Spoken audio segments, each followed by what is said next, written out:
کەی هاوڵاتی و داماوی کوردی سەردەشتی یا ئامەدی یا هی ڕۆژاوە لە هەولێرا بوون بە هاوڵاتی هیچ.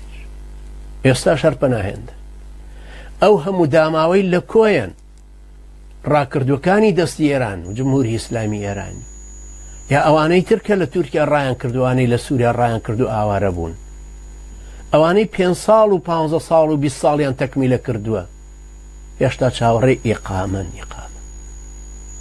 ئێوەزانن چ جەریمەیەکە ئەمە؟ یعنی تۆ کوردێک لەو دی سنوورە مەلعونەکەەوە بێوای حساب کە ئێوە هاوڵاتیەکی ترە، خۆت وابزانی کە تۆ جنسیەت بەدەستە کە ئێستا عەبادی هەموو شتێکتان لێسەنێت.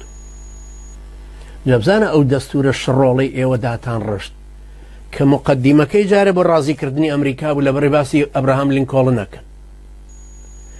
برگەکانی ناوەی کە لەسەر تەکفیرە، کە لەسەر تیرۆرە، کە لەسەر قاچانەوەی وەکو خۆتان ناوتان ناو، لەسەر دوژمندارێتی ئەجنەبی بۆی هیچ کەسێ نەتوانە بەرامبەر احتیلال بوەستێت. هەموویتان کرد بە قانون و حکمی ئەعدامی لەسەر بوو.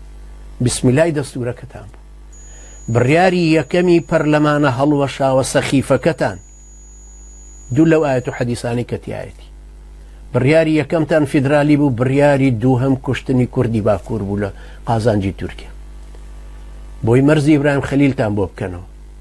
1000 دانە پێشمەرگەی پەکەکەتان کوشت، ڕسمی 500تان گرتبوو لەسەر جادەی دهۆک بۆ زاخۆ بۆی نیشانی میدیاکانی تورکیای بدەن و بە سەربەرزی و بڵێن ئەوە تا ئێمە هین.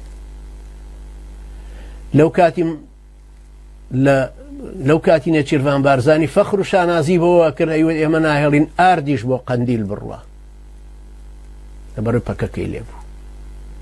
لە تەنگی بێگۆڤەدا پێش جێشی تورکی کەوتبوون و دەوەن بە دەوەن و بنبەرد بە بنبەرد لغمتاندا ئەنا لەوێ. جعفەرە پرتەش، جعفەرە تورتەش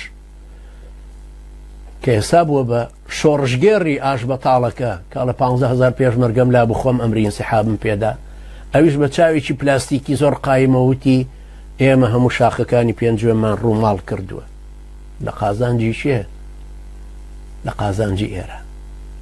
دوایەوەی پاسدارتان هێنایە کۆیە.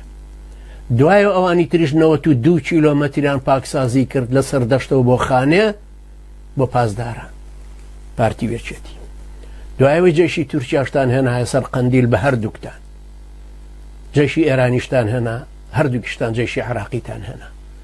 مزاهدەی چی لەسەر کوردایەتیەکەن.